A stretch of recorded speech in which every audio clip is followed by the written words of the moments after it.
na wakusaidie Mike.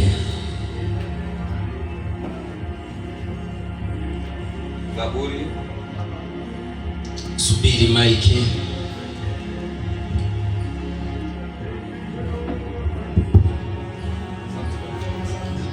Amen. Zaburi 11 mstari wa 3, maandiko inasema kama misingi ikiharibika, mwenye haki atafanya nini? Mwenye haki atafanya nini? Rudia hapo. Nitarudia tena. Yes. Kama misingi ikiharibika, mwenye haki atafanya nini? Mwenye haki atafanya nini? Amen. Rudia mara ya 3. Nitarudia tena. Yes. Kama misingi ikiharibika, mnisikilize. Kama misingi ikiharibika, mwenye haki atafanya nini? Mwenye haki atafanya nini? Amen. Simubarikiwe. Amen. Bwana asifiwe. Amen. Daudi akajiuliza swali, akasema ya kwamba wakati misingi imeharibika, wakati mambo haiko sawa, huyu mwenye haki atafanya nini? Tuko kwa topic inasema kufanya kazi ya Mungu ukiwa na nia nzuri. Amen. Kutumikia Mungu ukiwa na nia nzuri. Glory. Bwana asifiwe. Amen. Wakati misingi imevunjika, wakati misingi imeharibika, wakati wewe Mkristo unaona mambo ama umepitia kwa changamoto, wewe Mkristo utafanya nini? Hallelujah. Nawezekana last year kuna yale umepitia. Inawezekana last year ulikuwa unatumikia Mungu, haukuwa na lengo. Jana watu nilikuwa nahubiria, nilikuwa nawafundisha kuhusu nguvu za taarifa. Amen. Nikaona ya kwamba watu wengi wanamtumikia Mungu lakini hawana taarifa ya mbingu. Amen. Siku moja mara mingi napenda kuongea na katamu sana kuhusu ufalme wa Mungu. Kaniambia alipitia mahali mhubiri akihubiri, alikuwa anahubiri kuhusu safari. Akasema watu wengi ukitoka tauni, ukitoka kama sisi tunaishi hapa Kayole. Amen. Kama uko na safari unasafiri unaenda tauni, lazima gari takushukisha wapi? Tauni, si ndio? Lakini wakati wewe haujue kile kinasababisha uchukue gari, uchukue matatu, hatutachukua gari hapa 17 ukifika Masimbu toke. Lakini wakati unajua unaenda tauni, haleluya, utamalizia, utahakikisha ya kwamba gari imekuacha wapi? Tauni. Akaniambia huyo mhubiri alikuwa anasema na watu wengi wamesahau ya kwamba tuko safarini ya kwenda mbinguni. Sasa watu kwa sababu ya kupenda tunjatwa tuchorochoro, haleluya, hawajue kile wanafanya kwa kazi ya Mungu. Ndio maana utapata mtu ni Mkristo lakini tena anahesabiwa kwa wazinifu, anahesabiwa kwa wakora, anahesabiwa kwa wale wa masengeni. Huyo ni mtu hajajielewa, hajui safari amechukua. Halo, Bwana asifiwe. Bwana asifiwe.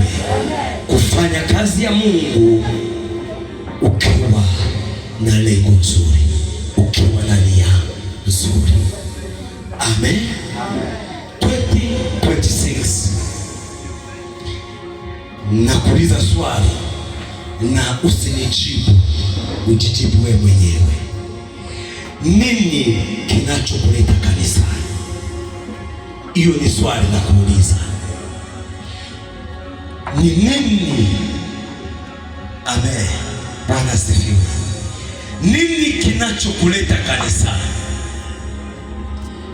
Haleluya. Unakuja kanisani kufanya nini? Ni kuvaa nguo zako nzuri,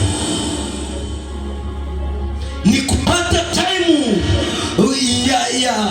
ya kujing'arisha tu, kwa sababu weekdays unakwanga kwa kazi, haupate hiyo time.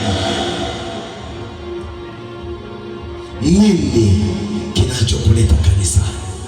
Hiyo ni swali ya kwanza. Swali ya pili, kusudi lako katika kumtumikia Mungu ni lipi? Kusudi lako kwa kumtumikia Mungu ni lipi? Ukisimama hapa, ukitoa sadaka, ukisifu Mungu, ukihubiri kama mimi, kusudi lako ni lipi? Amen. Unamtumikia Mungu ili watu wakuone? Unamtumikia Mungu ili watu wakusifu? Unamtumikia Mungu ili watu wakujue, ujulikane? Kusudi lako katika kumtumikia Mungu ni lipi?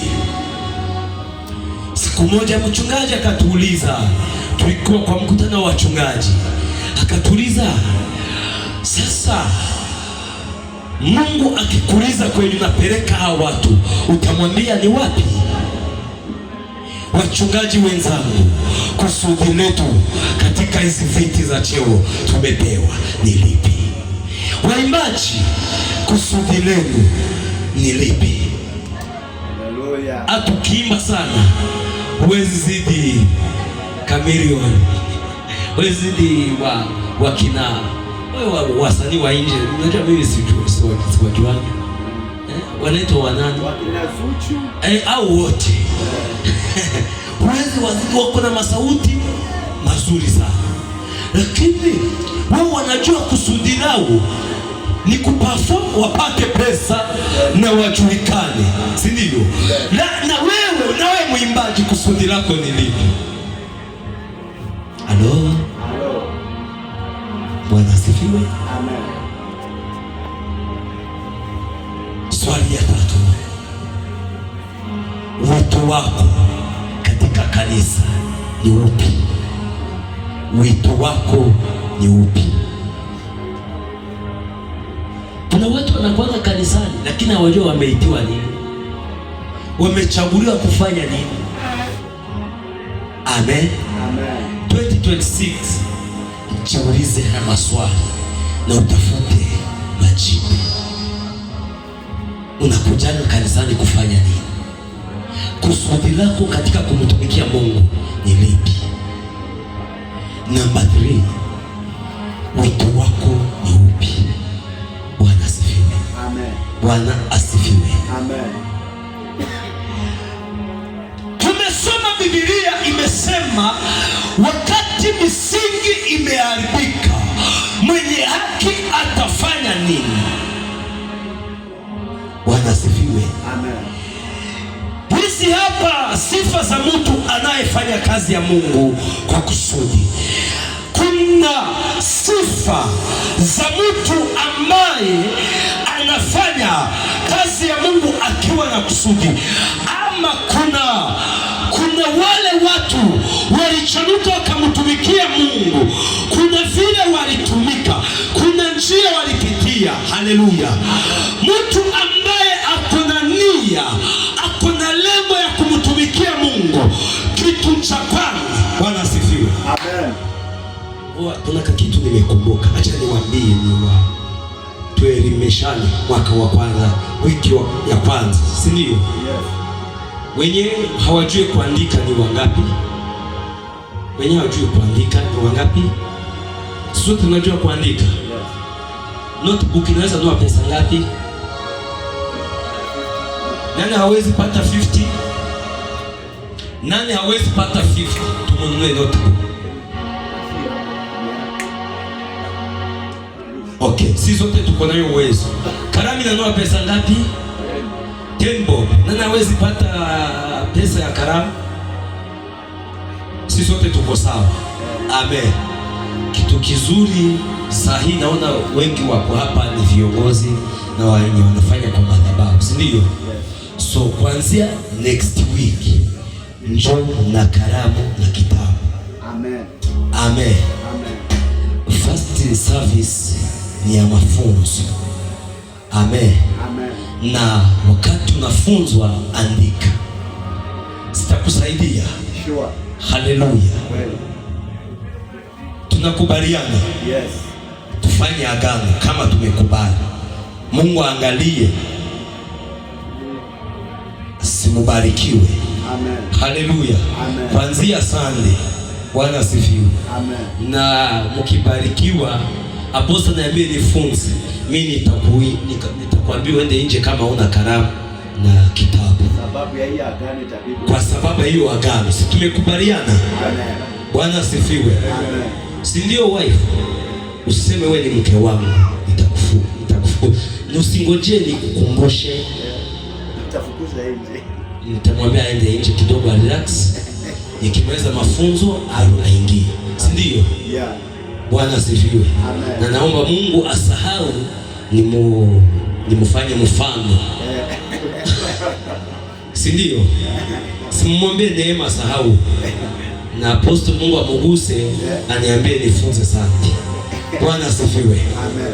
Bwana asifiwe. Amen. Maana ni mafunzo. Very true. Si ndio? Yeah. Nilikuwa nasema sifa za watu walifanya kazi ya Mungu kwa kusudi. Haleluya. Mtu ambaye ako na nia ya kumtumikia Mungu, mtu ambaye amejielewa, anajua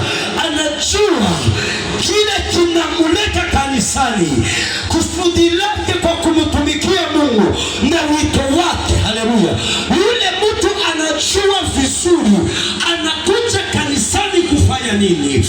Yule mtu anajua kusudi lake katika kumtumikia Mungu ni lipi. Yule mtu anajua wito wake ni upi. Haleluya. Kuna kitu cha kwanza anajua mwenyewe wakati amechaguliwa, wakati ameingia kanisani. Hatua ya kwanza anapiga, ama kitu cha kwanza anajua ni kujua jinsi huduma ya Mungu inaweza kuwa nzuri.